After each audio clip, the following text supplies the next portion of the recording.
আমরা আমাদের স্বপ্নের কিন্তু সেই লক্ষ্যে এখনো পৌঁছাইনি, এখনো যেতে হবে অনেক দূর, এখনো কাজ করতে হবে, এখনো অনেক দূর যাওয়া আমাদের বাকি, মাত্র তো শুরু হলো অনেকে বলে এবং যাবো ইনশাল্লাহ অনেক দূর। অনেকে বলে ঈদ মানে শাকিব খানের সিনেমা, কিন্তু প্রথম ঈদ ছাড়াও শাকিব খান ঈদ করে দিল, সেটাকে কি বলবেন?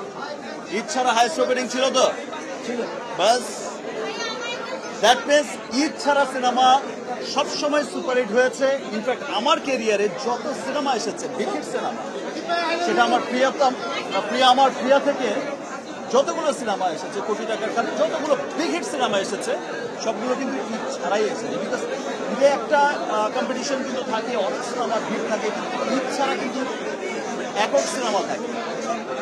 তো এটা সবসময় প্রমাণিত হয়েছে, আজকে দরদ দিয়েও আবার প্রমাণ করলো যে না, ঈদ ছাড়া সিনেমায় অনেক বেশি সুপারহিট হওয়ার অপশন থাকে।